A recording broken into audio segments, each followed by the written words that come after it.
You are entering the bonus stage, a podcast produced in association with oceanofbees.com, with your host Marauder and Phoenix923, a podcast for all gamers, console and PC alike. Welcome to Bonus Stage. Hello and welcome to Bonus Stage, a podcast produced in association with oceanofbees.com. As always, I'm your host Marauder, And I'm Phoenix923. and we're back with another episode of our monthly podcast. Monthly because... yeah! Yay! Every 30 days, like clockwork. If the clock was broken. Anyway. You know how it goes. Just whenever we have free time. Yes, this is a, hey, we should do this thing. Hey, I think I have time for that. Alright, let's do this thing. Yep. It's not set in stone, which is how we like things. Anyway, we are recording this episode on December 19th, 2013, just a week before Christmas. Woo! Yeah! So, I already know everything I'm getting for Christmas. Yeah, I know everything I'm getting to. I'm getting to the age where people just ask me, what do you want for Christmas? That. Okay, I'll go buy that. It's either that or I just say, give me cash. Oh yes, gift cards and cash. Then I could just go buy whatever I want. Gift cards and cash, always appreciated. Always appreciated. And I can avoid those damn return lines. Oh, I know, right? Man, returning stuff is such a pain in the ass. Anyway, so we're going to get right down to what we usually talk about, which is what is new on oceanofbees.com. But unfortunately, there is nothing new on oceanofbees.com this time. Everyone's taking the holiday off. You know, I don't blame them. If they live anywhere where we live, it's miserable out, and you don't want to do anything or go anywhere. It's miserable, cold, and there's 5 feet of snow everywhere. We live in the great state of Michigan. Great 9 months out of the year. The other 3 months, it's just a horrid wasteland of snow and ice. Yep, we only have 3 seasons in Michigan: fall, winter, and construction. So. And once you think you're done with one, the other one just rears its ugly head. It's a terrible cycle. Uh-huh. Anyway, that's actually when I get a lot of my gaming done, is when it's snowing out and I've got nothing to do. I'll dust off my PlayStation 3. I literally, last I played it, had to dust it off. Jeez. Because I've been so busy. A+, I'm bringing this back to On Topic. Yeah! Games. Alright, so... That's a thing we do. Yes. So we're going to go ahead and just move on to our topic, which is Christmas. But, more importantly, because we've done that already, but we're going to do it again, because Christmas. This year also marks the 25th year of Sega Genesis and 28th year of Nintendo Entertainment System being released. So that's a thing. I've got lots to talk about on the Genesis side. I'm old. I know, I literally was thinking to myself, now of course this goes by the Japanese release dates, this doesn't go by the United States release dates, so whatever. It's technically not that old to us, but technically in terms of when it released in the global market, yeah. Yeah. So I thought we'd, talk a little bit about those, and just, I don't know, kind of tied into Christmas a little bit, because what's the one thing that everybody always wants to get at Christmas? Is a game console of some sort, or a handheld, or something. Now everybody wants tablets. Or that new Call of Battlefield game. Yeah. That they're releasing every 6 months now, because that's the only way they can make money. The new Call of Battlefield, Duty Calls, whatever. Yeah. Anyway, so we'll start with the Nintendo Entertainment System, since it was released first. And actually, I'm going to go to Wikipedia real quick. You lazy mother. You know what? I am. I certainly am, because when the internet tells you everything, there's no need to know anything. There's no need to come up with stuff on the spot. Exactly. I can just... And then be trolled by people who actually know what they're talking about. Okay, according to this, it was released... excuse me. 30 years. It was released July 15th, 1983. Wow. So technically that's more than 30 years. Wow, I am way off. 27 or 28 if you want to count the North American release of 1985. So I was right, but just wrong continent. Uh-huh. Anyway, now the weird thing about it is I remember growing up with a Nintendo, but I don't ever remember getting the Nintendo. If that makes any sense. I just remember always having one. Yeah, not for me. It started out with the Atari 2600 when I was just a wee lad. And then we got a Nintendo. Sadly, we only had 3 games for it. And that is all the games we've ever had for it. It was Super Mario Bros. 3, of course. Who doesn't have that? I have 3 copies. Pole Position, and some light gun army game. Oh, POW. Probably. I don't know. I don't remember. It was years ago. Yep, Operation POW. I guarantee you it was Operation POW. And those are our 3 games we've had for this system forever. Wow. Yep.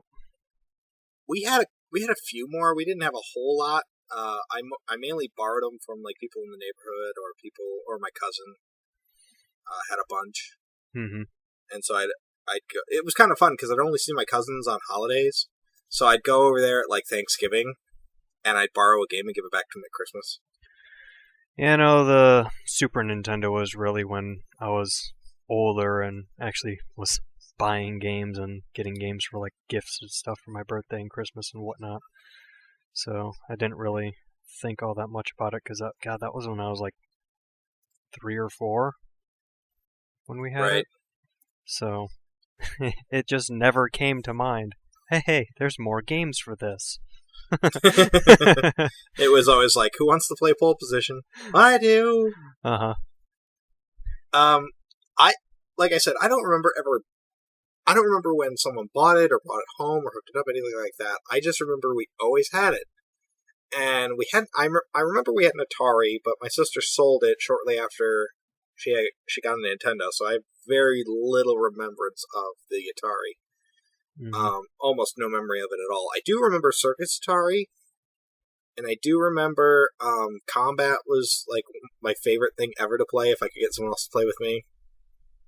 And I can't remember what else there was. But whatever, it doesn't matter. And we had, like I said, a good selection of games. We had all the Mario games. We had Zelda. We had, that was the first time I ever got my very first video game of all time, which was Ninja Gaiden 2 Sword of Chaos, I think it's called. Or Dark Sword of Chaos, something like that. It's got a subtitle, I can't remember what it is. And, yeah, and I just played that to death. Still haven't beaten it, but played a lot. And yeah, it's hard to imagine it's been 30 years since that system, and they still work. I want to point that out. I still have 3 consoles that work. Oh man, those things are tanks. You throw them out of a 30-story building and they'd still work. I had to modify mine a little bit to actually function properly. But interesting thing. I saw a video on YouTube. And anyone can look this up if they're interested, but there's a way to actually clean the cartridge connector that I had never heard of before. Where you take the system apart, take the cartridge connector out, reseat all the pins, which is a tedious thing to do, but, whatever. And then you boil the connector in water. And what that does is it actually cleans out the metal, like it I don't know what it, you know what I mean? Like it gets all the dirt and dust out of the connector. Mm-hmm. And it also heats the pins up. So then what you do is when it's heated up, you take it out of the water and you take a cartridge, preferably something you have 4 copies of. Yep. And you just run it in and out of the connector so that it straightens the pins up again. I know. I saw a video of some guy doing that and I thought, oh, that's interesting. Don't really know where you'd come up with that idea, but he says it works, and he showed it working. I don't see why it wouldn't. I myself just bought a whole new connector off eBay, and it works fine. I haven't had any problems with it. But if you want to save yourself some money and be completely retro, the other thing I did to mine was I disabled the lockout chip that's on the system, and you do that. Yeah, for those people who don't know, the NES had an anti-piracy chip. And what it did was it would interact with a chip inside the cartridge, and that's what made the cartridge work, was the two chips would match and the game would play. But over time, there was one pin on that connector that would go bad, and it was obviously the pin that matched up with the lockout chip. So that's when you started to get flashing screens and other things like that. And so the way I fixed it was you actually flip the board over, find the chip, which says 10, or NES 10 on it, something like that, and you break off one of the pins. I can't remember which one. I'm not going to say here in case anyone takes my word for it. But you basically just take... I took a screwdriver and I just broke it right off. Most people say to desolder that pin, and that's probably what I would do. But, oh well, it didn't harm anything. And it actually turns the chip off entirely, and it doesn't hurt the system at all. I haven't had any problems since, and the games play a lot better. So, that's one thing to do if you want to fix your, quote-unquote, fix your Nintendo by breaking it. All these little things you would never think of. I know, now it's like, if your PlayStation 3 dies or something, it's just dead. You can't fix it. But these old retro systems, it's like, oh, all you gotta do is resolder this, put this back together, and you're good to go. Uh-huh. I mean, I've done a couple of repairs to my retro systems to keep them running, so... But I wouldn't I wouldn't know what the hell to do with a 360 if it broke, or, stuff like that. Well, apparently all you needed was just to add another heatsink. No, what you have to do is actually reseat the one that's there, because it's so poorly fitted onto those white ones. Just take it completely out of the case, set it on top of a box fan, 2 box fans aiming both directions in, turn them both on, and there you go. Oh, it's amazing to me how those first 360s got off the line. I remember I bought mine a little later because I thought, oh great, they'll have worked out all the hardware issues. Nope. About 2 months after I bought mine, the stories of the Red Ring of Death started popping up, and I'm like, well, these are people sitting in like a little cupboard, and in an entertainment center, not really paying attention to where they're putting it. It's overheating. That's not going to happen to me. Because I've got mine out on an open table. Mm-hmm. Nope, happened to me 3 times. and to my friend Jason once when he was over at a LAN with me. Oh yeah, that sucked. That was hilarious. Yeah, it was hilarious. The entire reason we were hanging out was to play Halo 2, and we get over and hook it all up. We start playing. I don't remember if his froze or something. His froze a couple of times, and then right. when he restarted it again, then that was when it just red ringed. And it red ringed. Uh-huh. Beautiful. Yep. Anyway, so that's a shame. Mm-hmm. I know there's ways to fix it, but I think it was still under warranty, and he just mailed it away or something and got it fixed. But oh well. I actually had mine act up on me too, and I just sold it to GameStop for a black one. So I got the new model with the built-in wireless and all that stuff. I think you should tell the funny story on that. What? Oh, right. Okay, so yeah, I had the white one, and I had it ever since. I had it forever, and like I said, it's red ringed a couple times. So one day it red rings again, and I've just had it.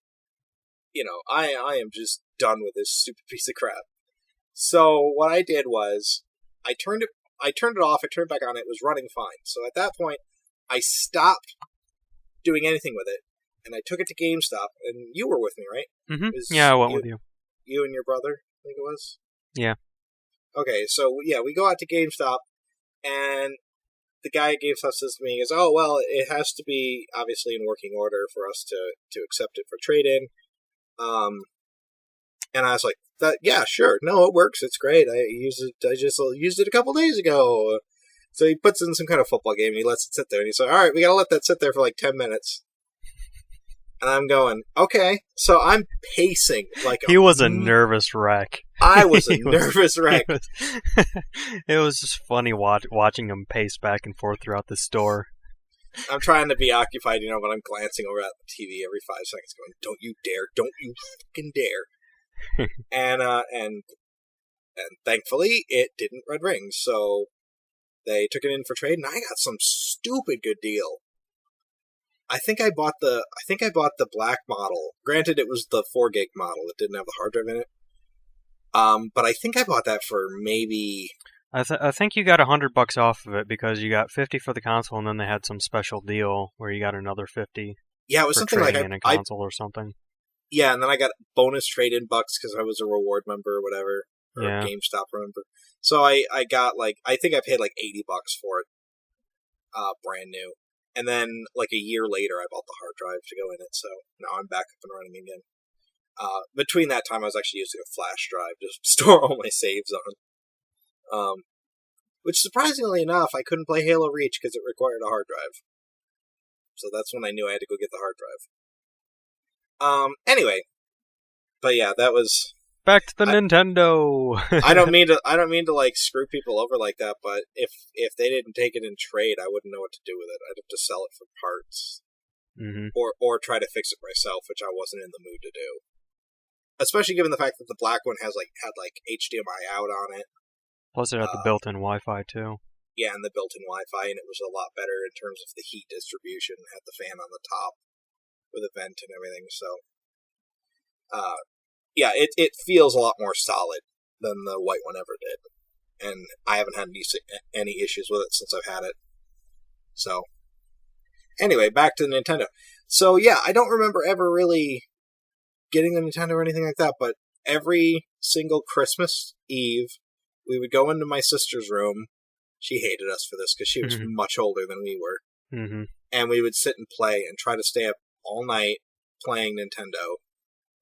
And, and that was basically it.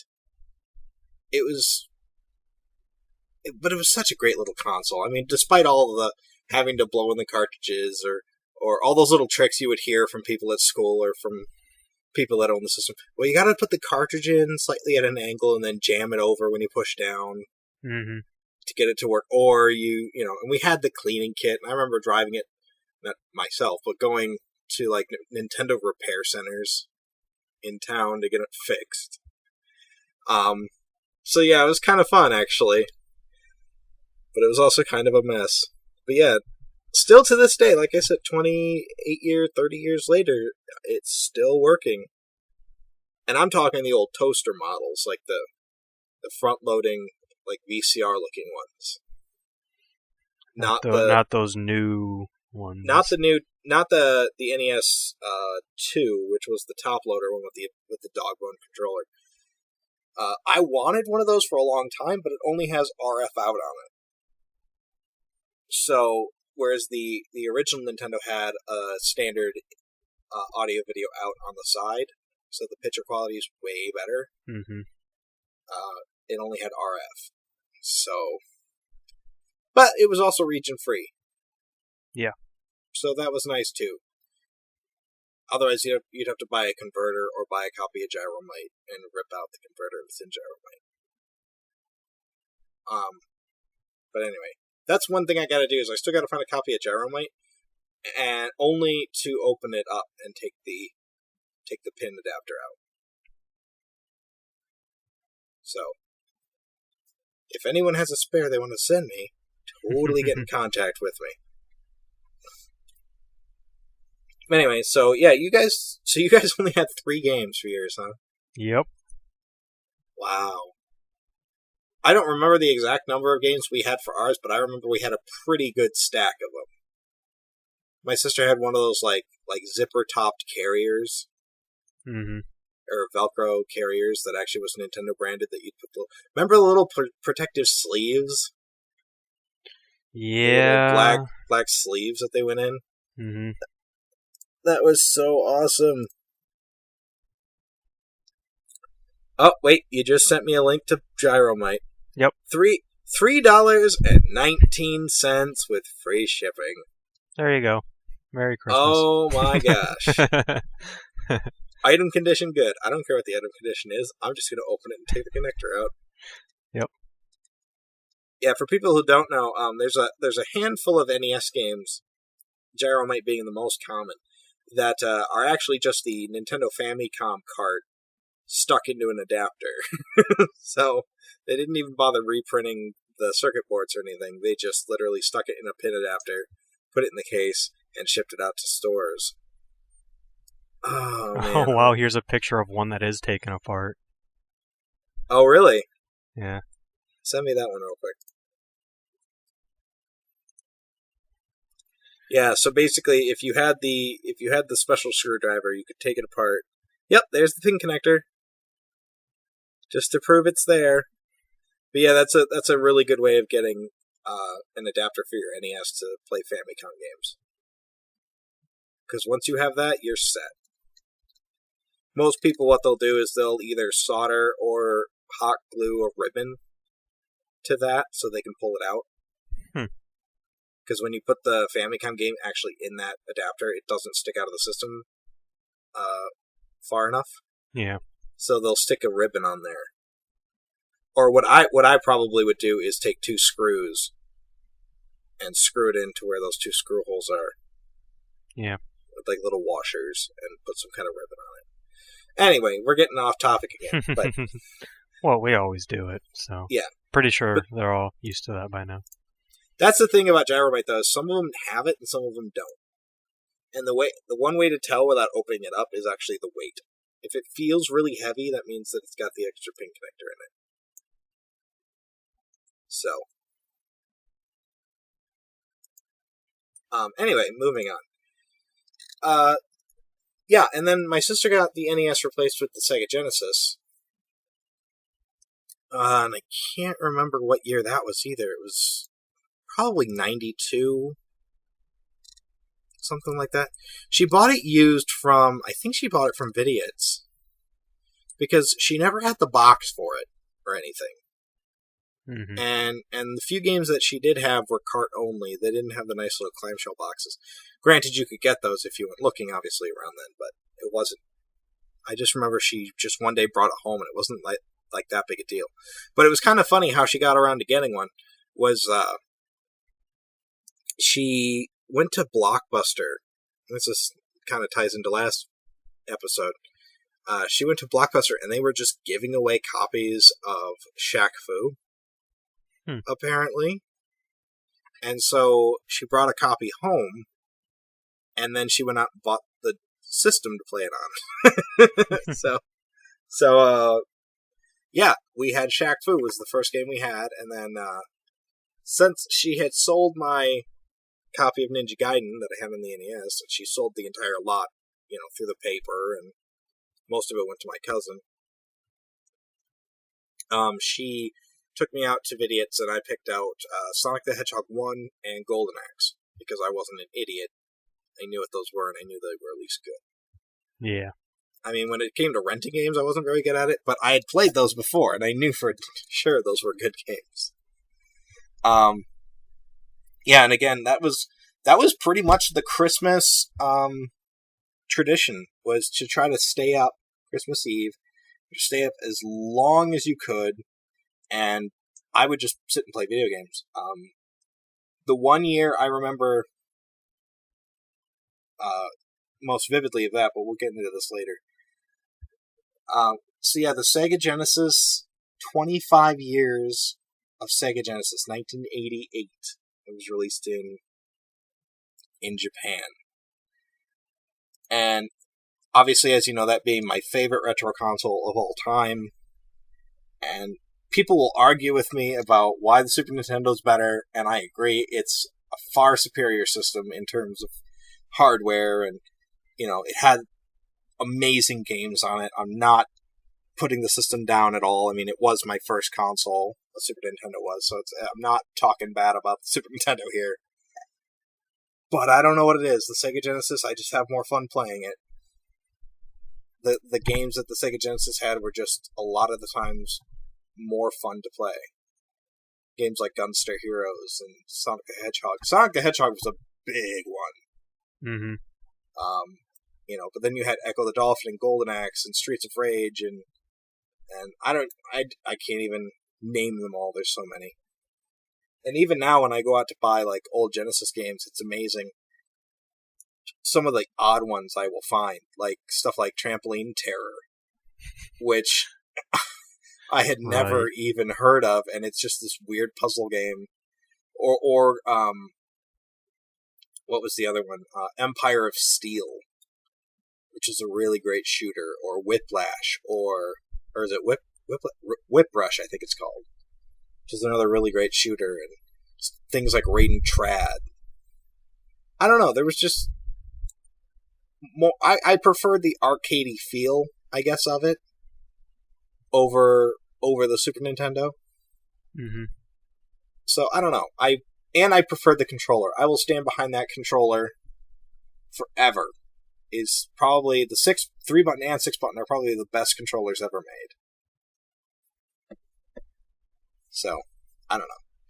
25 years of that. I liked it even so much that I bought 2 of the homebrew games for it, which were Legend of Wukong and Pure Solar.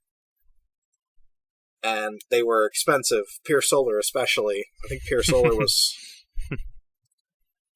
Pure Solar was something like $65 for a copy. And I don't regret it at all. Amazing game. I cannot wait for them to finish the Kickstarter versions. Just so. Well, no. Yeah.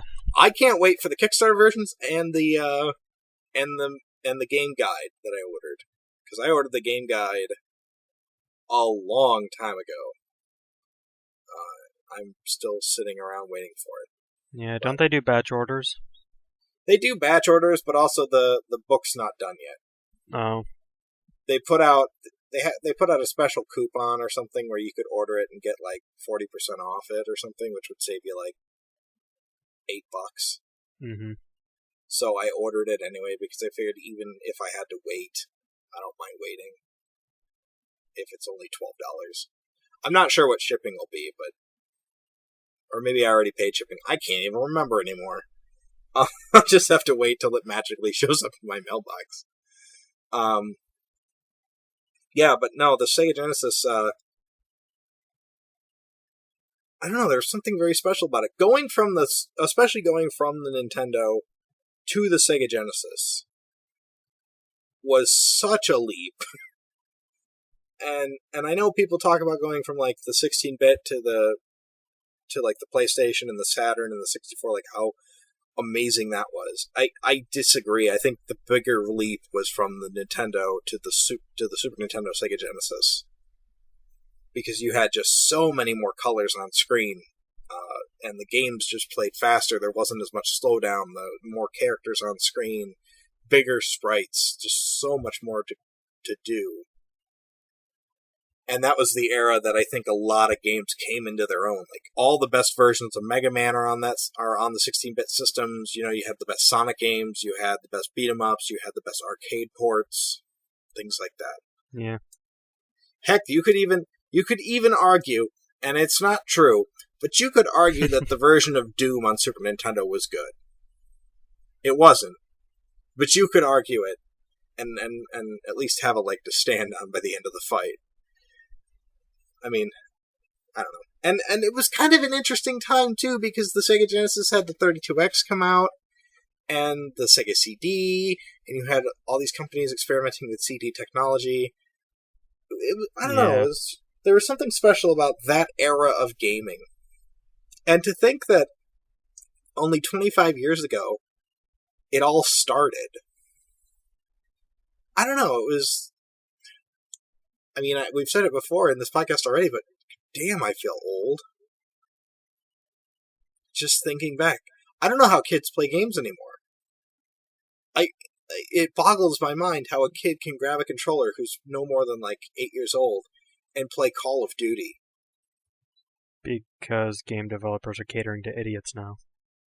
No, but I'm just saying in terms of the game designs, like the controllers back then, even the Super Nintendo controller had six primary buttons on it, the 4 face buttons and the 2 shoulder buttons. But even then, a lot of the games were pretty simple: run, jump, or run and shoot, or whatever. It wasn't that complicated. Or the Sega Genesis had 3 primary buttons, sometimes 6. And it just, I don't know, it's really weird now that you look at an Xbox controller and it's got 2 joysticks, 2 triggers, 6 buttons, the joysticks push in, they got the D-pad. I don't know, I think games back then were more catered to everyone. Like, I think back in the 16-bit era, you could find something for everybody. Mm-hmm. Whereas now it's more catered to, you have to understand this gigantic not gigantic, but this, complicated looking controller to be able to play anything. But, what do I know? Apparently they're doing well for themselves, and Nintendo stuck to their guns and released the Wii, which only had, the Wiimote only had essentially one more button than the NES controller ever did. Yep. So, whatever. Could be fun. But yeah, 25 years. Now, you didn't ever have a Genesis, or did you? I did have a Genesis pretty late. Like, it was well after I had my Super Nintendo. We bought it from some newspaper ad. A guy was selling his old Genesis, and of course all he had was football games. Oh, God. Okay, that is one thing I will say about the Genesis. Too many goddamn sports games. Yeah, but later then we did buy a couple of games where I got Miss Pac-Man, Road Rash 3D, Shining Force 2. Oh, tell me you still have Shining Force. I'd have to look for it. Oh my God. Because it's probably in a box somewhere. That is the one RPG I've been wanting to play forever and ever and ever. Mm-hmm. And I haven't gotten around to it.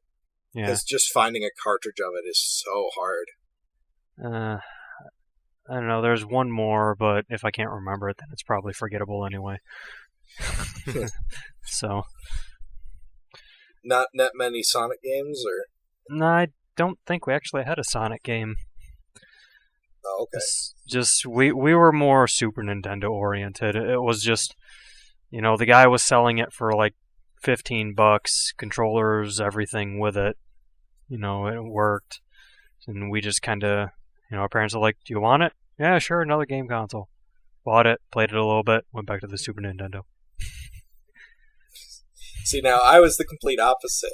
I was the. But you have a Super Nintendo. I know. Then why are you breaking into your older sister's room to play her Genesis? Uh-huh.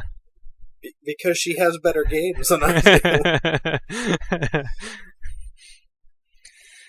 No, it was more of the PlayStation era when I really started getting into games. Yep.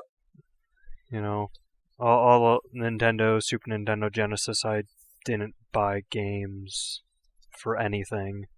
For those, I only had like maybe 3 or 4 games for each console, and that was it. Then once the N64 and PlayStation hit, that was when I really started buying games.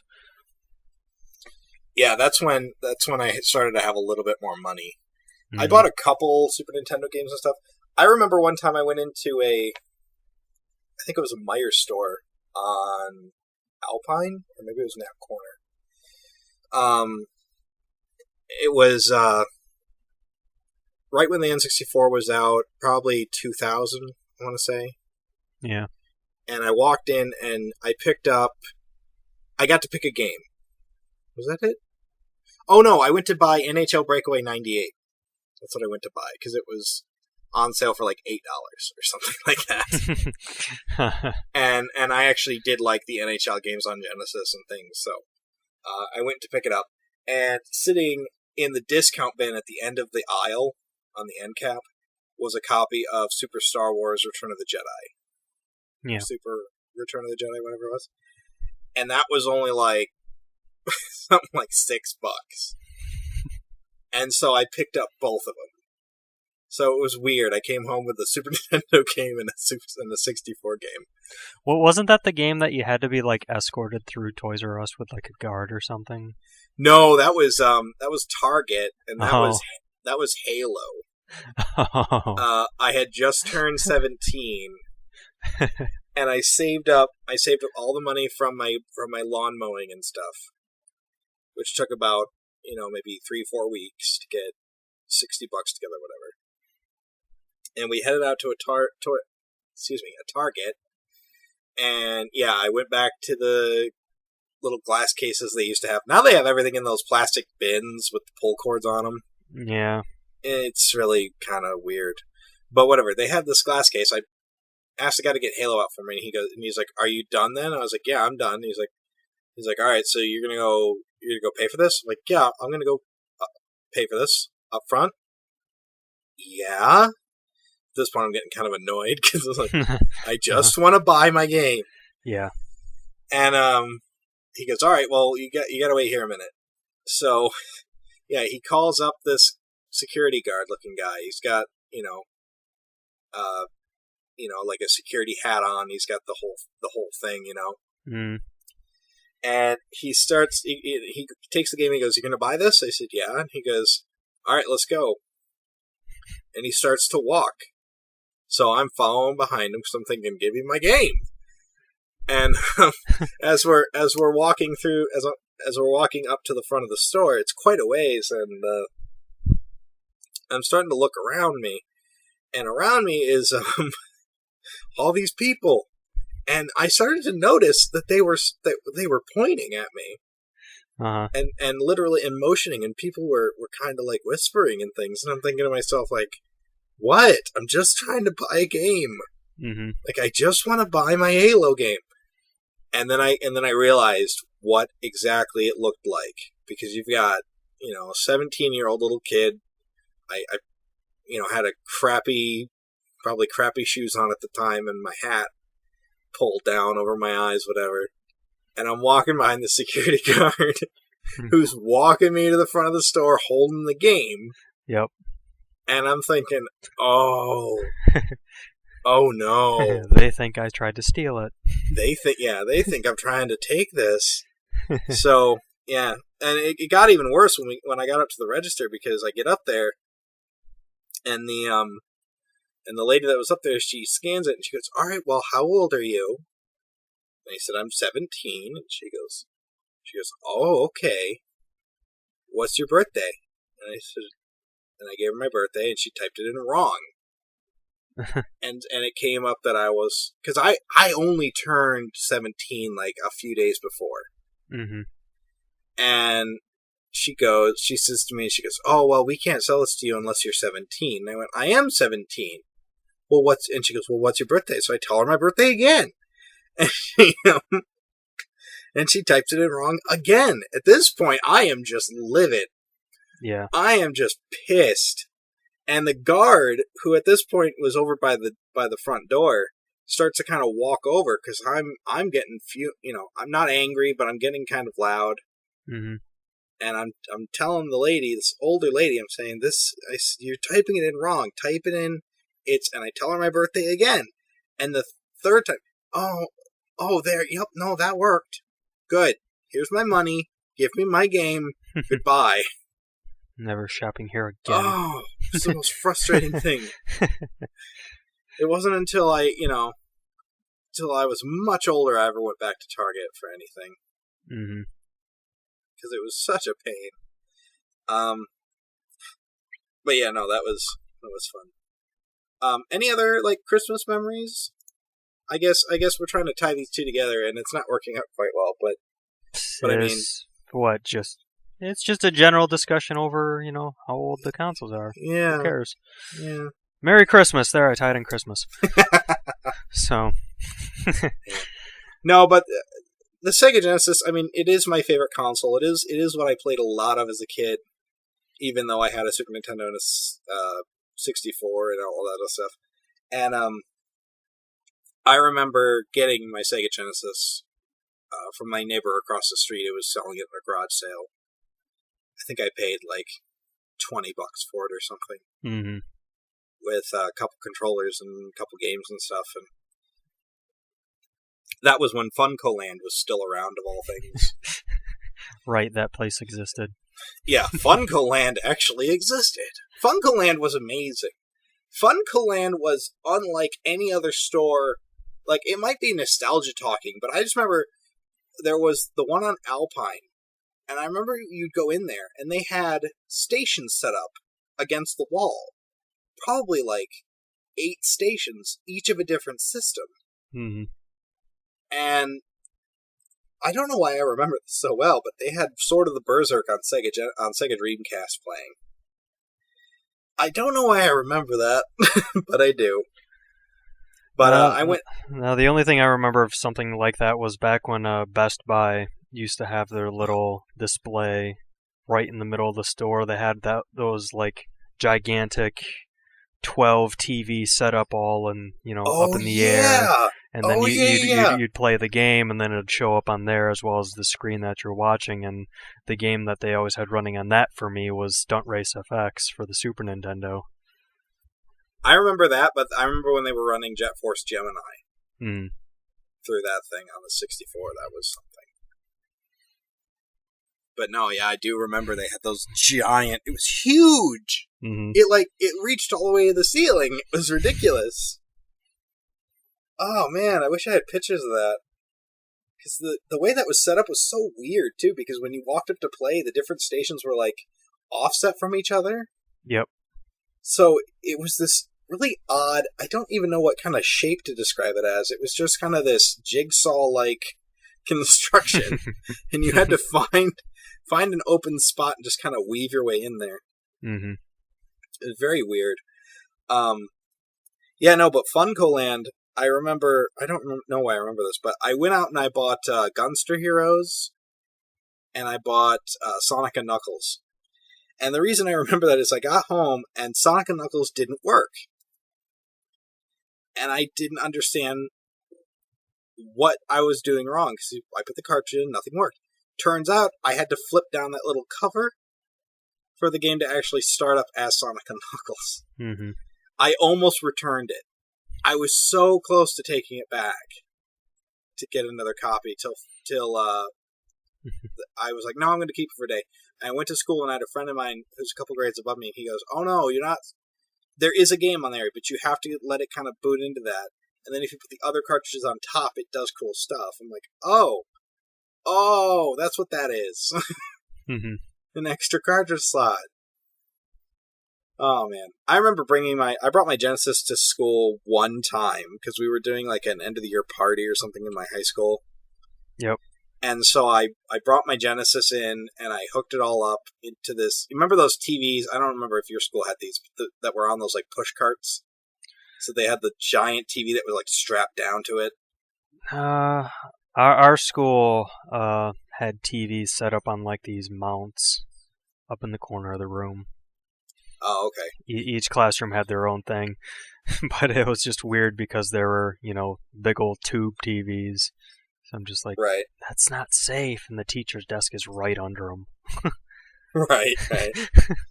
Yeah, now they don't weigh so much, but back then, man, they weighed a ton. No, but ours is, you had to, like, order it special from the audio-video department or something, and they would wheel it in on this giant...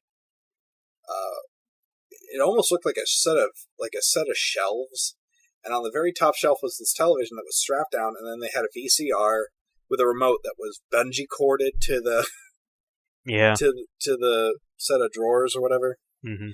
And it was such a pain in the butt, but it was actually really fun to hook that up and play it. And I had all my other classmates just flipping out over all these old games I had, because this is back when the PlayStation 2 was out at that time. It was like 2002. Yeah.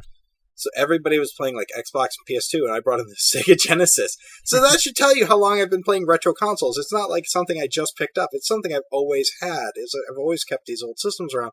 And people some made fun of me for it. Other people just loved me for it. And I brought in like pretty much all the games I had at the time, which was a couple Sonic games, this Gunstar Heroes, and I think I had like NBA Jam for it. And yeah, it was good fun. My teacher kind of hated it because she didn't think I was serious. Mm-hmm. When she asked what she's like, well, what is everyone going to bring in for the party? And I'm like, I'll bring my Sega. And she's like, oh, that's nice. And I did. I brought it in. I'm like, what? I told you I was going to bring it in. Here it is. Uh-huh. Where's the TV? Oh, I guess I'll have to order one. All right, go ahead and order one. I told you I was bringing it in. And I tried to pick all the multiplayer. Oh, so much fun. That was also the Sega that I have, which is the one that you always see when you come in my room. It's just sitting on that, like, I don't know what you call this, like a TV tray. Mm-hmm. That's actually the one I got from the garage sale, and it had that power issue for the longest time, where you had to have the power cord set at a certain angle for it to stay on, which I looked up on YouTube. I must say, YouTube is a great resource on how-to videos and things. And this guy explained how he was having the same problem, and you just had to resolder these 3 points on the board, and it would fix it. And now they're all flagged for showing the Sega Genesis console. Yep. Now it's all flagged for static images of the console. Man, YouTube's been nuts with this Content ID stuff, but I'm staying as far away from that as possible. I already had enough of my own trouble with that shit. Mm-hmm.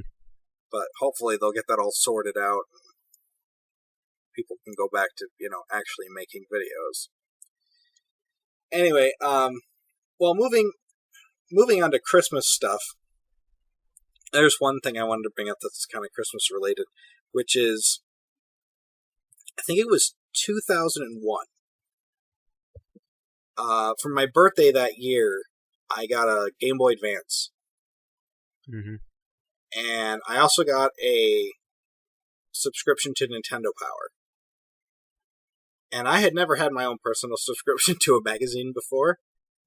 So this was like a really cool thing. Like, it would come in, I would flip out, I'd read it cover to cover. And one game that they talked about in the Nintendo Power was a game called Advance War. Yep.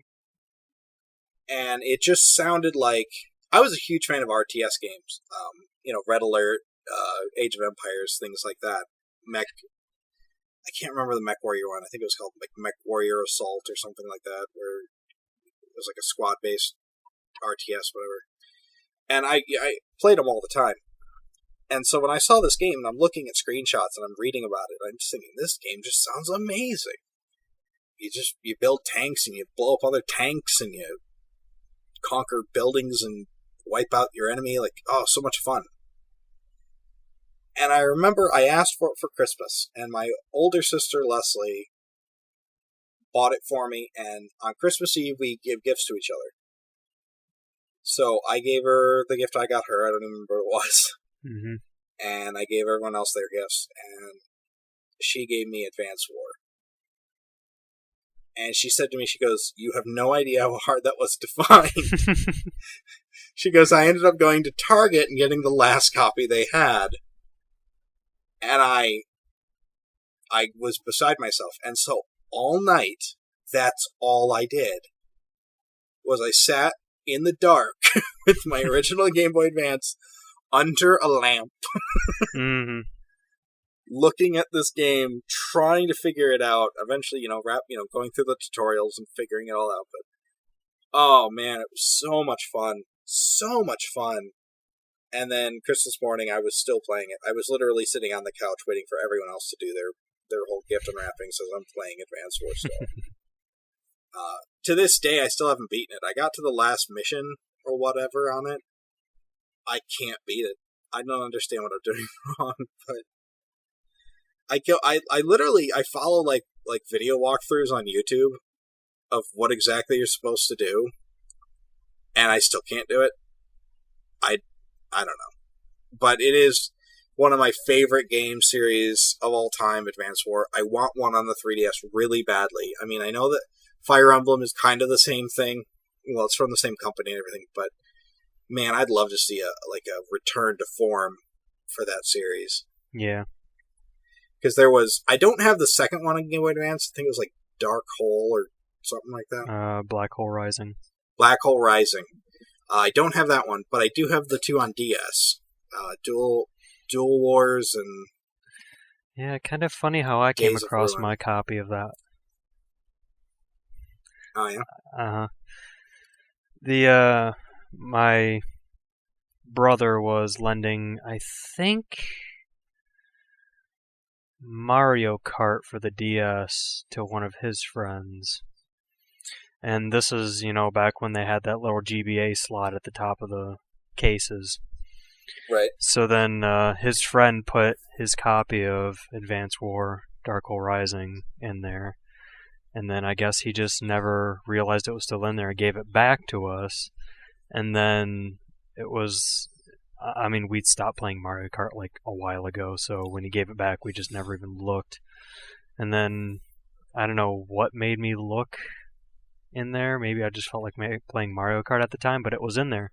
So then I, told his friend, hey, this game is still here. He goes, oh, that's where that went. No, I don't care, you can keep it. Oh, lucky. Uh-huh. That'd be so amazing. If anyone's interested in playing the series, I highly recommend Days of Ruin on the DS. It's pretty cheap and easy to find. I know that there was a couple on the Wii, like Battalion Wars was on the GameCube and Battalion Wars 2 on the Wii. I don't care for those very much. They try for like a third-person shooter perspective on the whole thing, and it just doesn't work as well as you'd hope. But I highly recommend Days of Ruin on the DS. It's very good. Dual Strike, I think they call it, whatever the other DS one is. Yeah, it was Dual Strike is terrible. Lots of problems with Dual Strike. I mean, it's not a bad game. It's certainly a quality game, but it's got a lot of problems. So, I don't know. I guess, track that one down at your own risk, but I would play Days of Ruin before I'd play Dual Strike. Mm-hmm. Well, actually, it only had one problem, in that sometimes, and not all the time, but sometimes the battlefield would be broken up between the top and bottom screen, and so what you'd have to do is you'd have to use the factories that produce your units on the bottom screen and send them to the top screen.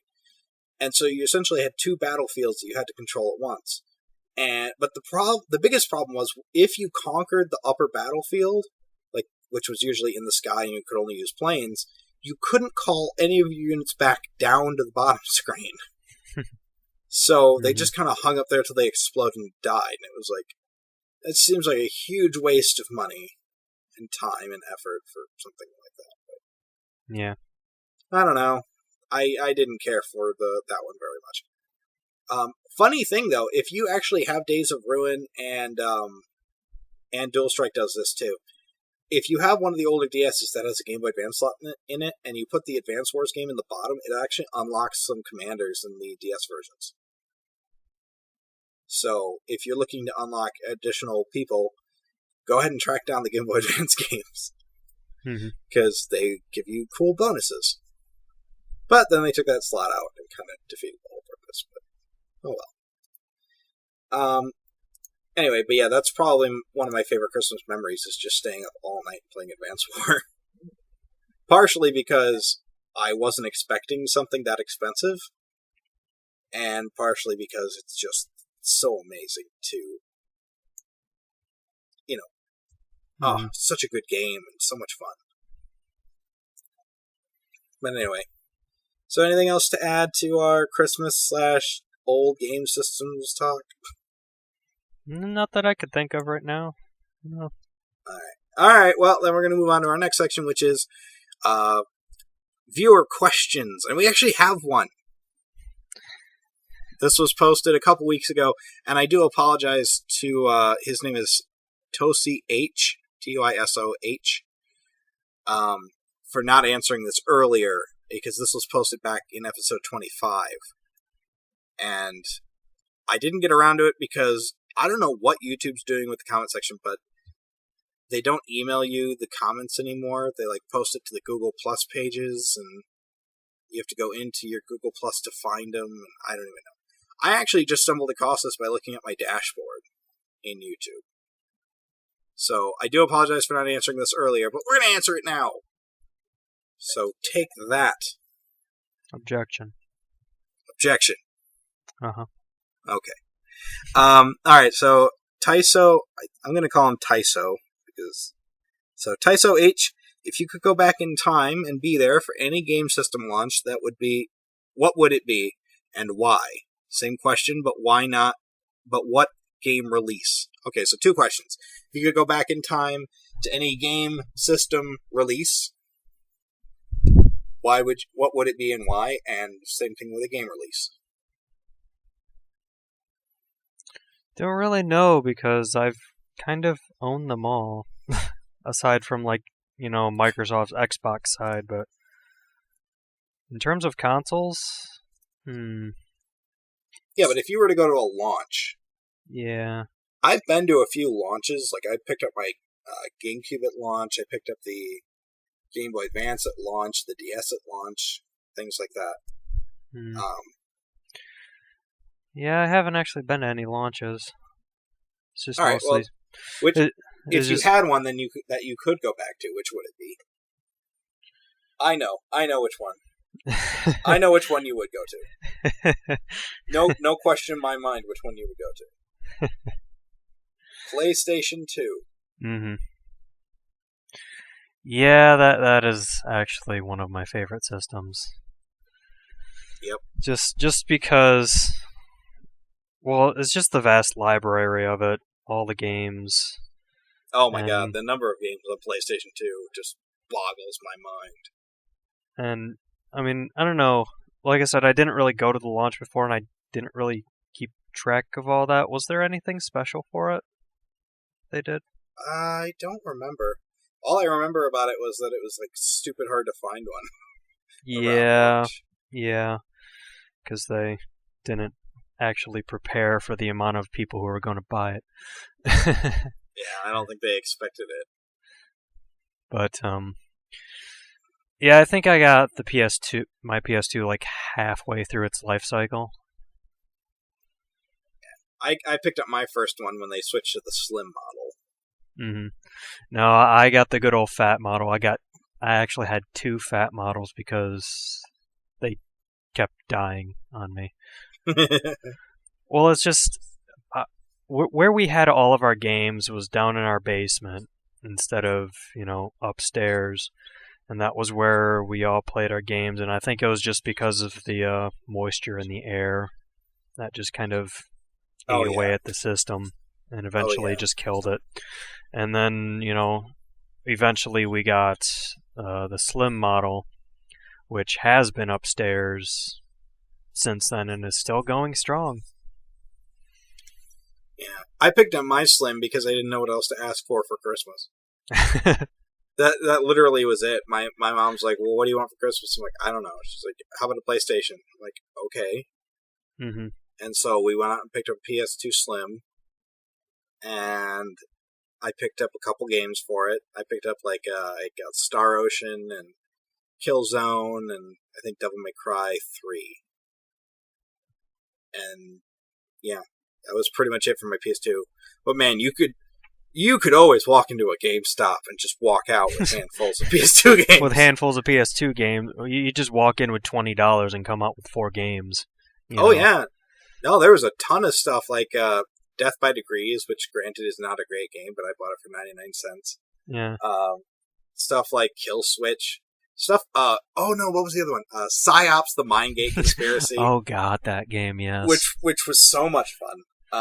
The co-op in it is awesome. The co-op in it is amazing. That's probably the best co-op in a game ever, just because of how off-the-wall insane it is. Basically, I'll let everybody know. It's a single-player game. Yes, it is purely a single-player game. A purely single-player game. So how do you think that they managed to get co-op in it? Well, they basically made the first player move the character around and aim, and I think you could also jump. Was it? I forget. Yeah. You could look around. Yeah. You could look around and aim, while the second player was the one who was in control of all of his psi abilities and firing the weapon. Yep. So you had to really work together to get through some of the levels, but it was so much fun. Yeah. It was so unorthodox. No, remember that one time when we were just going through like this area, then all of a sudden this guy just appeared out of nowhere, and then I did the mind pop thing and blew his head open. And you're like, Yeah. oh, right, geez. Thank you. It was in like the second or third level when you're in the field of like containers, and you go in that one building, you come out the top down the roof, and you just showed up right in front of us. Yep. And you blew his brains out. Yeah, because you were just like, oh no, and then I'm just like, pop. I jumped just because it was so sudden, and then, but you kept it together and you saved the day. No, but yeah, PS2. Yeah, I'll just say if you want an interesting co-op experience, look up that game. Yeah, I think it was also on Xbox, and I want to say it was on GameCube too, but I'm not sure. Mm-hmm. I don't think it was, but maybe. But on PS2, it was really fun. So yeah, if anything for you, I'd say the PS2. Yeah, no, I'd agree with you on that. Just because it is one of my favorite systems ever. Let's see. If I was to pick one, I would love to go back to the launch of probably either the Sega Genesis or the Dreamcast. I can't necessarily make up my mind. I'd probably say the Dreamcast, because out of all my Sega consoles, that's the one that I think cemented my love of Sega. Was the Dreamcast. I mean, I love my Genesis. It's my favorite Sega console, but the Dreamcast was the one system that I was blown away by. Mm-hmm. Even more so than the PlayStation 2 or even the GameCube at the time. Granted, the GameCube's grown on me, but when I picked up my Dreamcast, I really wish I'd have been there for the launch. Oh, you know what? No, I was. No, I can't count that one because I was there. I remember back in high school that my friend Joel, who, like I said, was a couple grades above me, he was a mad gamer, insane gamer, had everything. And we actually went out on 9/9/99 and sat in his truck. Interesting how developers always try to set the dates for those like that. Yeah, but that one was funny. But yeah, it was, I forget what day it was or what we were doing, but I remember we went up to Target and we sat out in the parking lot in his car, and then we went in and we waited in line for ever and ever and ever, and he got one, and we took it back to his house and we sat in his basement and we played it. Yeah. It wasn't like, that's the thing about console launches, is that, you know, I don't go to, if I was to pick one, I'd love to go to the Dreamcast when they launched it, but like the official launch at like a big press thing. Yeah. You know what I mean? Like a big party like environment. That's what I would like to see and be part of. Because waiting in line, I've done that. Mm-hmm. But you know. But going to the actual gigantic press release party type thing. Yeah, that would be a blast. So I'd probably have to say Dreamcast, but only if I went to like the big press thing. Because otherwise, it's just a bunch of sad people waiting in line outside of Best Buy for, you know what I mean? Standing outside of Best Buy in the freezing cold. Our friend Jason always likes to tell a story where he was when he got his Nintendo Wii, and he would wait out. I think he was waiting out at Best Buy. I don't remember, but he was waiting outside in line for a Wii, and he was playing his DS. I think it was. Mm-hmm. And it was so cold out that the screens had started to freeze. Like the little liquid crystal in them had begun to freeze. So the screen would ghost a whole ton. And, yeah. No, he always likes to tell that, though. Let's see. Alright, well, so I'd say Dreamcast, but like I said, only if I went to a press thing. And same question, but what game release? Earthbound. I would have loved to have gone to Earthbound game release. just to have an excuse to buy one. Well, okay, either that or I would want to go to when they launched Sonic the Hedgehog 2 for the Dreamcast, because that was like his 15th anniversary, and I know that they gave out some really awesome stuff at events like that.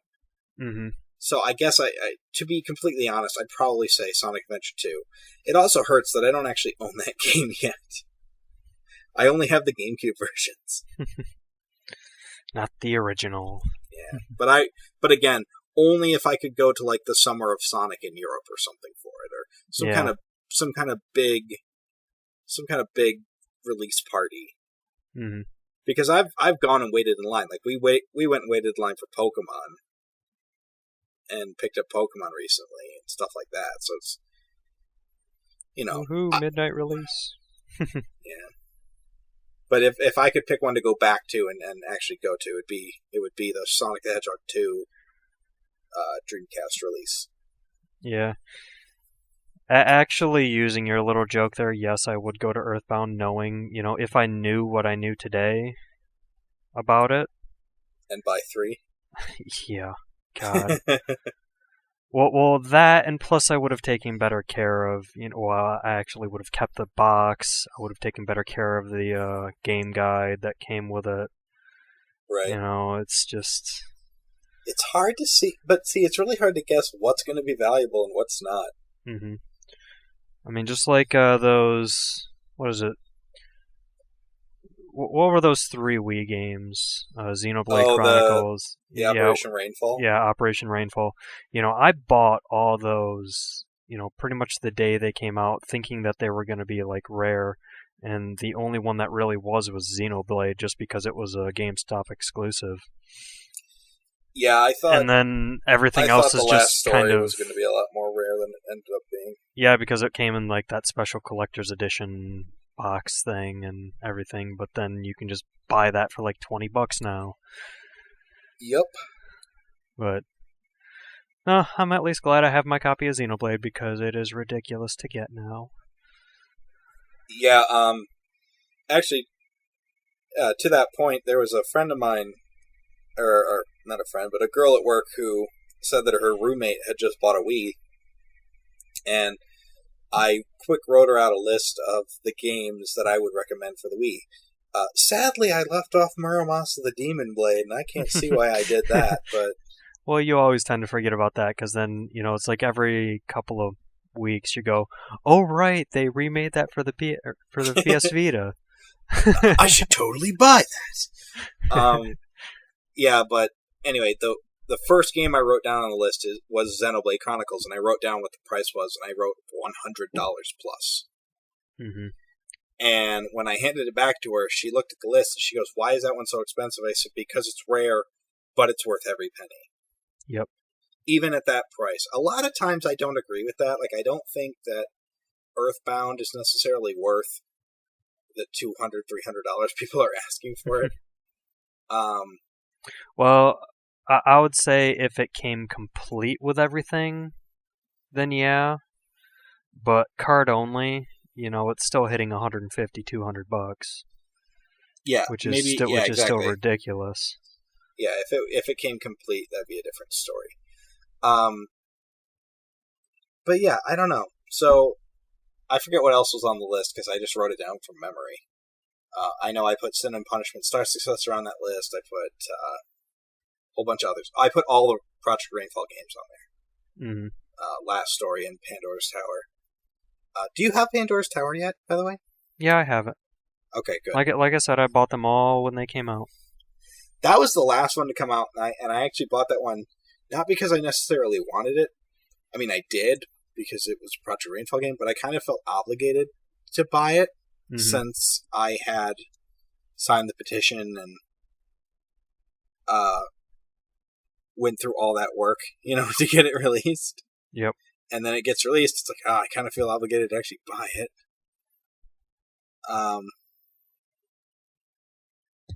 But anyway, it's not that huge deal or anything. But yeah, it's hard to guess what's going to be rare and what's not.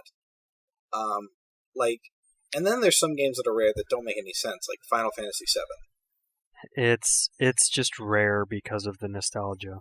That's really it. Right, yeah. People want it because it's the game to have, but it's not necessarily rare. I mean, like you can walk in and find 5 copies of it, but each copy is going to cost you, $75 or something. Well, plus it's not that great. It's a decent Final Fantasy, but it's not the best one in my opinion. Now, let's not start a fire war. No, I'm starting this. Nah. Well, then I'll throw my wood on the fire. I hate Donkey Kong Country. All right, go on. No, I can see, but it's just not as great. I mean, I can see why people would say it is the best because it is technically their first jump into the whole 3D thing. But no, my favorite Final Fantasy out of all of them is Final Fantasy IX. Yeah, I should play 9 because I have it, but I haven't had any urge to get into it yet. I know, it just felt like that game, it had much more interesting characters, the plot was more engaging, and I don't know, it just went on. Like generally, I get bored of a game's story. Like, if it just keeps going, I'll get bored with it. But it holds your attention for the entire ride, and it's just so much fun to play through. Oh, good. I'll have to keep that in mind for when I actually do get around to it. Mm-hmm. Okay, well then, I hope that answers your questions in a roundabout way. In our slightly off topic, going back onto topic, then off topic again. It's never a straight line for us from one topic to the next. It's always some kind of swirly road through a dark, damp wood. But we get there eventually. Anyway, all right. Well, moving on. We're going to talk about games we've been playing, but we're going to do this quick because it is getting late, and I am getting tired. So, because we record these around whenever we have time, which right now it's about midnight. Yeah, and it's just whenever I get home from work, which is kind of late. Yeah. So we're going to mention just a few, and not hopefully everything we've been playing. Well, I'll go through my list, but I won't really say much about them. All right, go ahead. All right. I played through the Batman Arkham Asylum game. Great game. Just started playing through Batman Arkham City. That's also pretty good. Glad they refined the fighting controls on it. Also started up Blade Kitten again, just because it's a fun side-scrolling platformer. Digging into Tomb Raider again, I'll just say this, I got a new PC build. Like, a couple weeks ago, I bought some parts through Newegg's Black Friday deal, and I completely built my new PC. So I'm enjoying these higher-end games better than what I was back on my laptop. Windows 8? Oh, hell no. Hell no. But yeah, so Tomb Raider, oh yeah, good old Postal 2. I was playing a bit of that. That's just kind of fun. Did you end up doing what you said you'd do and re-download Duty Calls? Actually, I have that saved in my hard drive, so I don't have to re-download it. Oh, good. You should reinstall that and play through that again. Yeah, that's a fun little 5-minute romp. Mm-hmm. Oh yeah, I'm also playing through Amnesia: The Dark Descent because I realized I never actually beat that, and I kind of want to. Also still going through Bunny Must Die, Chelsea and the Seven Devils. Played a bit of Sonic and All-Stars Racing Transformed. Getting into Dead Island Riptide. I did like the first one, and this one's pretty much the same as the first one. So, there's that. Getting back into Elder Scrolls V Skyrim just because I finally bought the Dragonborn DLC. So, can't wait to hop into that content. Final Fantasy VIII. Just Final Fantasy VIII. It came out on Steam unexpectedly, and I bought it just because. Playing through Bioshock Infinite on 1999 mode, meaning it is on the hardest difficulty and there is no regenerating shield. And that is a chore in itself. Payday 2, of course. Played a bit of Left 4 Dead 2.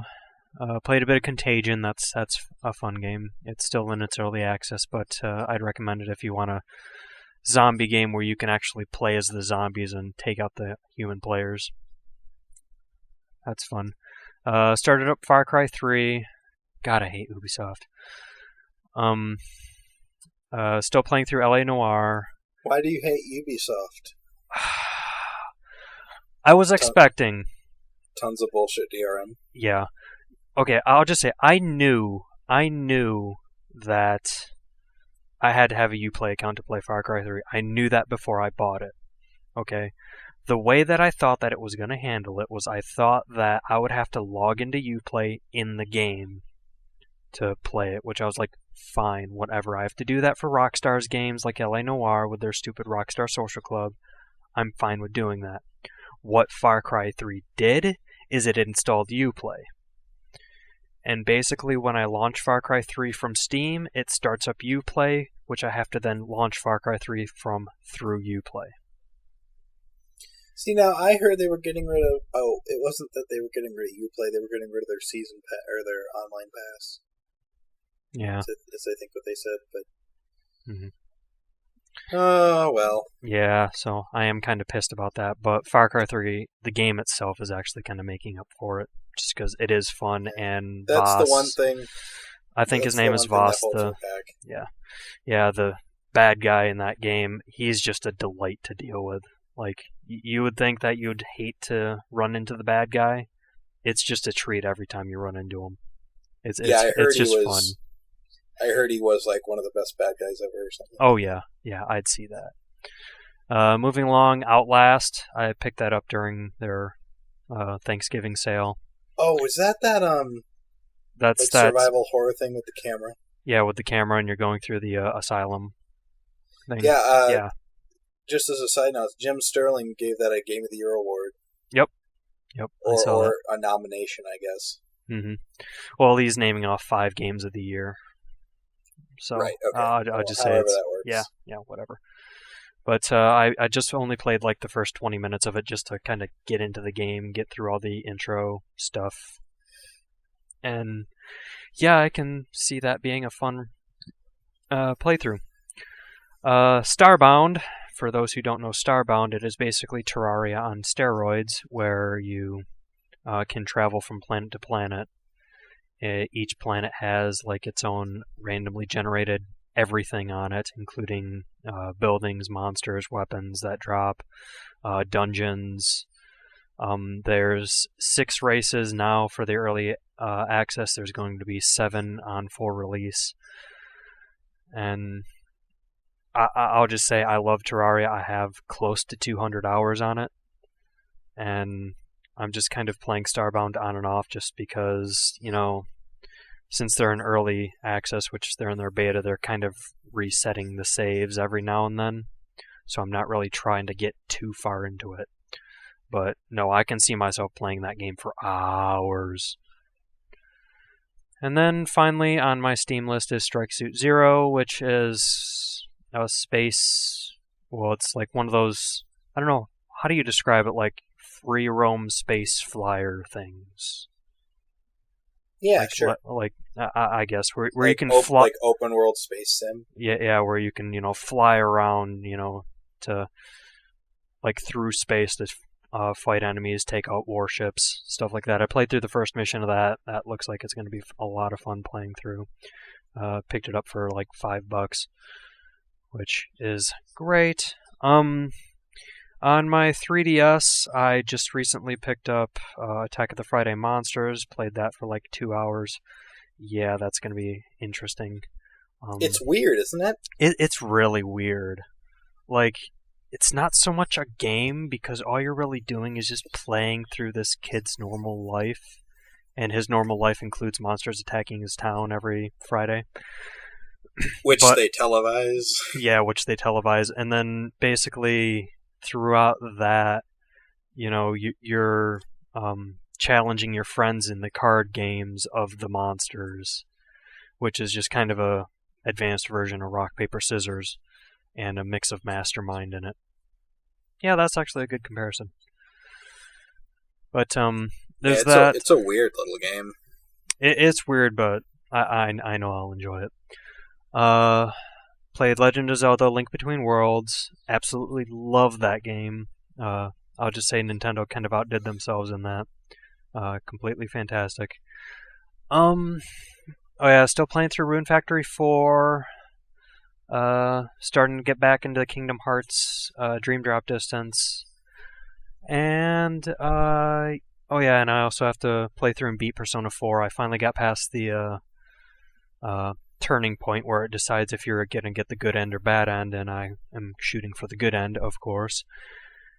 And I just played a little bit of Persona 3 just because I'm going to be playing that after Persona 4, just to, get past all the intro stuff. And then, yeah, that's all I've been playing. So, quite a lot. All right. Well, you've been keeping busy. Well, it's just little bits and pieces that here and there, but, just going through my list. Right. All right, well, let's see. What have I been playing? Again, not too much. Man, the retail season, or I should say the holiday season at retail is just awful. Yeah. I'm working probably longer and more than I usually do in the year. Well, same for me. I work in package handling at FedEx. Yeah, I was gonna say. So I am. You busy. ship the packages, so you're probably working overtime. We're getting all the packages, all of them. We're running around $40,000 a night. Yeah. So. How many people ship packages? Go to a store and buy already. Goddamn Amazon.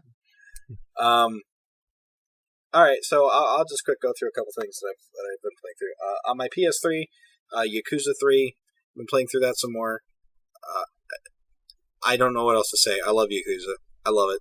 It's an amazing series. I really hope Sega brings over Yakuza 5, which I know they don't really have plans to do right now, but that would suck because the story works its way from game to game, so I want to know where it's going. But I went back to play Yakuza 3, and this time around I'm going to play through and try to get as many of the side missions done as possible. Because the first time I played through, I just powered through it to get the story over with. Yeah. So I missed a lot of the fun side stories and things. So this time I'm taking my time and I'm going through it, doing as much as I can. But, it's a fantastic game. I still think Yakuza 4 is better. Like, they refined a lot of what Yakuza 3 had. But I still think Yakuza 3 is a good game. Still really fun. Let's see.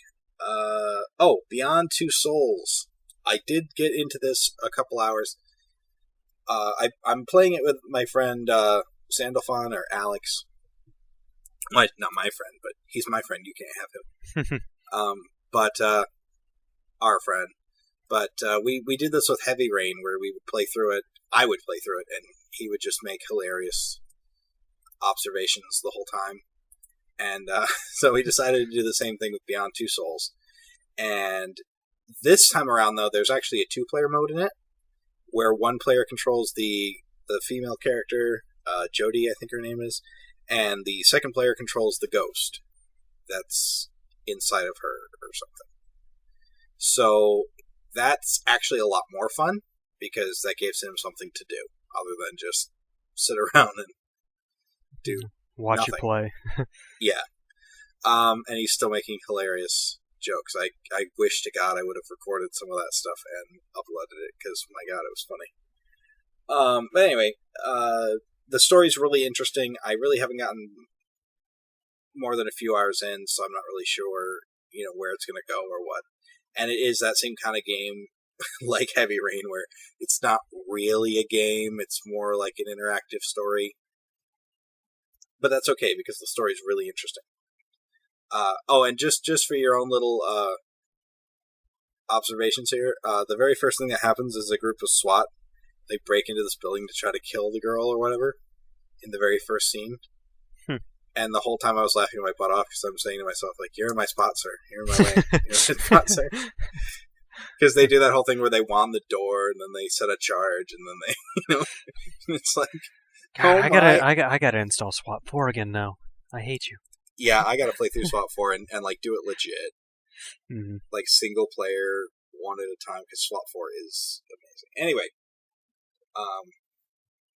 let's see. On the 3DS, I'm still playing through Pokemon. I haven't gotten to Zelda yet, and I feel like I should just switch games and give up on Pokemon for a while. Because everybody who plays Zelda says it's amazing.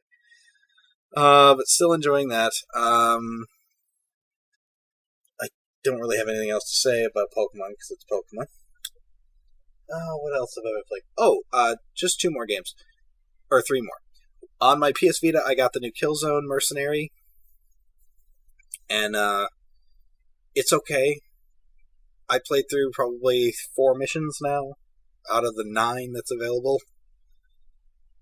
It's okay.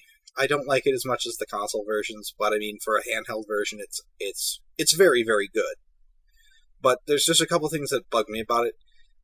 Because the Vita's joysticks don't click in, you don't actually have the run button on that. They put the run button on the circle button, which is fine if it wasn't also the crouch button and the hide behind stuff button. So I'm constantly fighting with the controls in that respect, trying to make it do what I want it to do. So it's a little clunky there. The other thing is the joysticks themselves don't have much travel to them, and they're overly sensitive. So what ends up happening is just trying to aim can sometimes be a pain in the butt, and I end up lowering the sensitivity quite a bit just to get it to feel right. I mean, I'm still messing with it, and I'm 4 missions in, and I'm still trying to find a happy medium on the aim stick.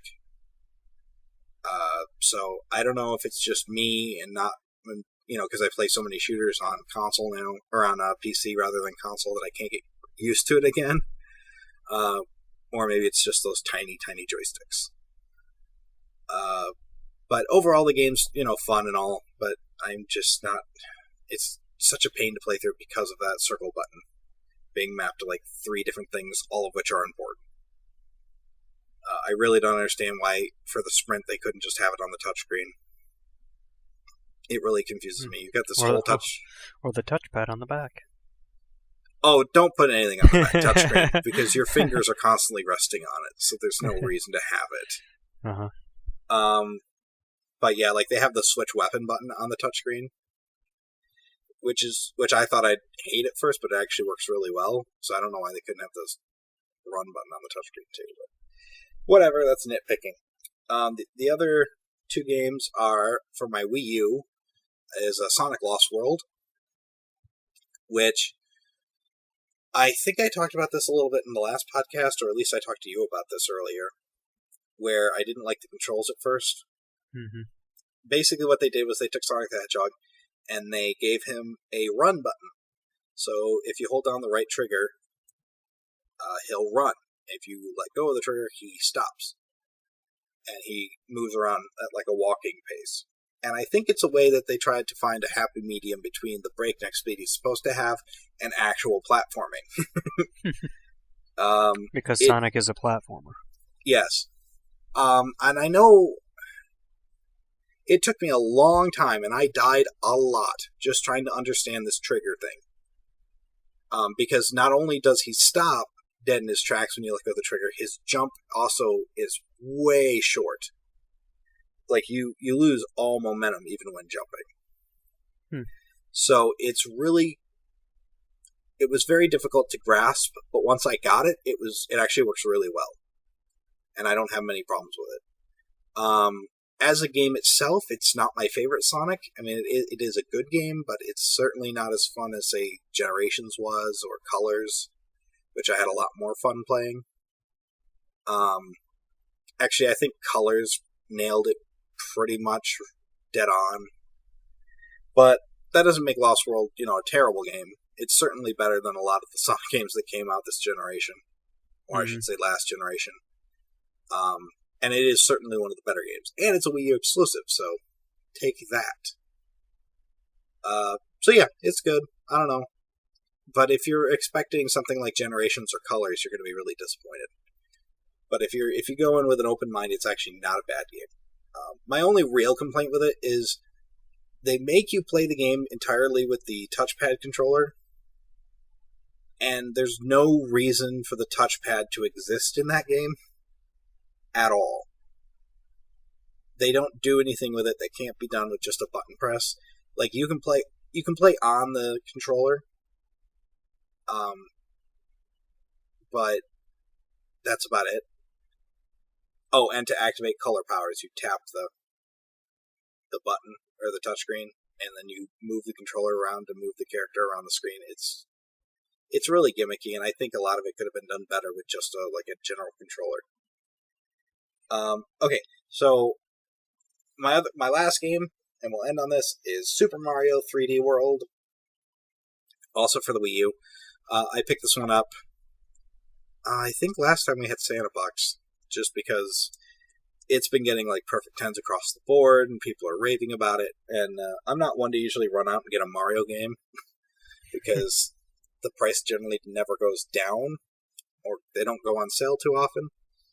But I don't know, just everyone was saying so many good things about it, and it looked like a whole ton of fun. And it is a whole ton of fun. This is probably the best Mario game I've ever played, right up there with Super Mario Sunshine, which still beats it by a little bit, but this is a really, really fun game. I like the whole isometric viewpoint. I like the whole all the level designs and the way they're set up, all the secrets and things you can find. I don't know, and you got 4 players, and everyone can play as the classic 4 players from Mario 2. So you've got Toad, Luigi, Mario, and Peach, all of which have their abilities from the Super Mario Bros. 2 game. So they all play a little differently. There's a couple new power-ups that are interesting, like the double cherry, or I don't know what they call it, lucky cherry or whatever, that doubles the number of characters you control, to the cannon hat that lets you shoot cannonballs, which really screwed us up in that one underwater level. Thanks for shooting me multiple times, by the way. Yeah. Sorry. I can't stop. I couldn't stop it. And the cat suit, obviously. The cat suit's very highly featured. I'll just say I originally was not sure if I was going to like the cat suit or not, because I just felt that it was going to be pretty gimmicky in its own right. But it actually handles itself really well. Yeah. Well, in a cat suit, you are far more agile. You turn on a dime. You're faster. You can climb up walls and things. And you can, attack enemies with claw attacks. So, it's a very useful power-up. And I think it fits in really well with the whole Mario aesthetic, I guess. Pretty much as useful as the Tanuki suit, I would say. Yes. And the Tanuki suit does come back, although I can't figure out how to turn it into a statue, so maybe it's just the raccoon tail. I don't remember. But I think it's a raccoon suit. Yeah. But anyway, it's just so much fun, and I'm having a blast with it. Yeah, like I said, it's probably the best Mario game I've ever played. Right up there with Super Mario Sunshine, but Super Mario Sunshine wins by just a little bit. Because Super Mario Sunshine, I don't know, I love Super Mario Sunshine so much. Something about that game. I think that's about everything I've been playing. Let's see, anything on my tablet? I really haven't been playing much on my tablet. So, just more Super Monsters Ate My Condo, but I hate you so much. You're welcome. Super Monsters Ate My Condo is addicting as all. I broke my top score right now is 1.7 billion points, which I don't even know how I did that. Just the game ended and they're like, "Hey, your score is 1.7 billion." I'm like, "Oh, great!" Oh man, play again, matching condos. Yeah, so that's all I've been playing. Just a few things here and there. Hopefully this Christmas I'll pick up a couple more games, but I'm not really expecting to. I just put up a collection update with all the games that I've picked up recently. So if anyone's interested in what else I've been working my way through, check that video out. But those are the ones that I felt like I should mention. Yeah, because they're awesome. Anyway, so I guess that's everything for this episode of Welcome to Bonus Stage. I hope you guys had a fun time listening, and I hope you guys, learned some stuff. Learn some fantastic stuff we found on Wikipedia. Yep. Anyway, and we will see you guys on the next... Well, actually, I'm going to say this right now. Merry Christmas to everybody, even if you don't want me to say that to you. Merry Christmas, goddammit. Merry Christmas. Boy, that seemed kind of sacrilegious. Merry Christmas, goddammit. No, but seriously, Merry Christmas. Hope you guys all stay safe. Hope you all have a fun holiday season. And, get whatever you're asking for Christmas, or if you don't, understand why. And send me gifts, because I'm always up for taking packages. Anyway.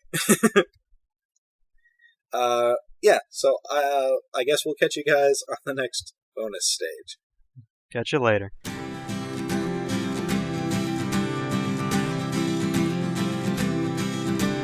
This is a story, I promise it's true. A tale of a crafty old robbery crew. They could clean any safe in a minute or two. They had hit every bank and post office too. They had snatched every diamond and valuable gem. Seemed like nothing could offer a challenge to them. Then one Christmas they hatched a most brilliant score. A plan for a heist not attempted before. So they painted their guns white and learned how to ski. They got their disguise from a Christmas tree. Then they went to the North Pole as fast as could be. They were going to rob Santa's toy factory. My kind of crew, like taking candy from a baby. They travelled through blizzards for over a week, till they saw Santa's factory up on a peak. By the candy cane fence they then started to sneak. Seemed security there was surprisingly weak. Round the factory building came elves on the way, bringing bags full of toys down to Santa's big sleigh. They were busy as bees, but they froze at the sound when our robbery crew shouted down on the ground. Then a plan as efficient as clockwork commenced, where they melted away the elf snowball defense. Then they hog-tied the reindeers inside of their fence, and the helpers who slept thanks to gas in the vents. Nice touch. They blew up the fuse box and turned on night vision. Then they utilised shape charges to get inside. They drilled through security doors with precision. Then manhandled Santa and had him tied. Oh yeah! Serves him right, big red fucker. Santa was tougher to crack than they thought. He just wouldn't surrender the code for the vault. Though they stepped on his glasses so he couldn't see, and an ice pick was used to crack open his knee. Good one. After waterboard torture and kicking his balls, after hours of smashing his face into walls, they finally realised just what did the trick when they threatened to cut off Santa's beard so thick.